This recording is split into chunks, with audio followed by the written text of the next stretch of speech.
பிரியமானவர்களே, இயேசுவின் நாமத்தில் உங்களை வாழ்த்துகிறேன். எப்படி இருக்கீங்க? நல்லா இருக்கீங்களா? இந்த இடம் பார்த்தீங்களா? கடல் அலைகள் கொந்தளித்து வருது, பெரும் காற்று வீசுகிறது. இங்கு நிற்கும் போது வேதத்துல சொல்லப்பட்ட ஒரு காரியம் ஞாபகத்துல வருது.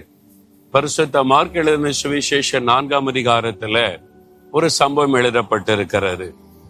கலிலேயா கடல்ல இயேசு தன் சீஷரோட படகிலே பிரயாணப்பட்டு கொண்டிருந்தார். கலிலேயா கடல் என்பது ஒரு பெரிய ஏரி தான்.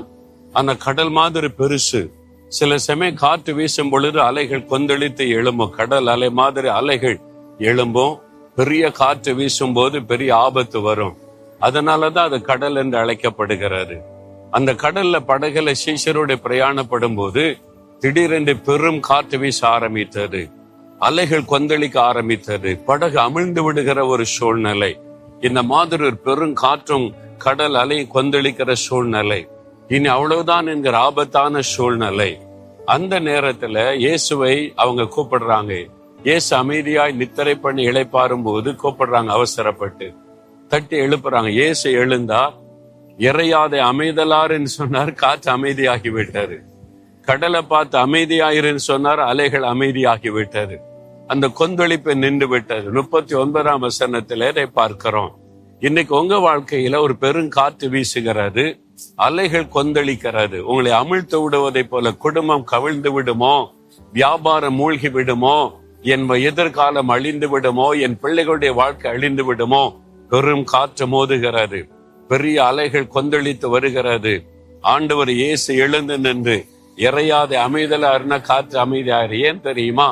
காற்றை சிருஷ்டித்தவர் அவர். அவர் காற்றை பண்டக சாலையில அடைத்து வைக்கிறார் என்று வேதம் சொல்லுகிறாரு. கடலை சிருஷ்டித்தவர் அவர். அவர்தான் அதை உண்டாக்குனதுனால அவர் சொன்னா எல்லாமே கீழ்ப்படியும். உங்க வாழ்க்கையில வரக்கூடிய எந்த பிரச்சனை போராட்டமானாலும் இயேசு எழுந்திருப்பார். உங்க வீட்டுல உங்க வாழ்க்கையில அவர் கூட இருக்கிறார்ல, அவரோட தானே நடக்கிறீங்க. பிறகு பயப்படுறீங்க. அவர் திரும்பி பார்த்து இறையாதே அமைதலாருன்னா காற்று அமைதியாயிரும். கடல் அலைகளை பார்த்து இதுக்கு மேல எழும்பாத அப்படின்னா அமைதியாகிடும். ஒரே ஒரு வார்த்தை, சூழ்நிலை மாறிடும். இன்றைக்கு கர்த்தர் மாற்ற போகிறார். உங்களுக்கு விரோதமா எழும்புகிற காற்றை அடக்கி, அலைகளின் கொந்தளிப்பை அடக்கி அமைதல் உண்டாக்க போறார். விசுவாசிக்கிறீங்களா?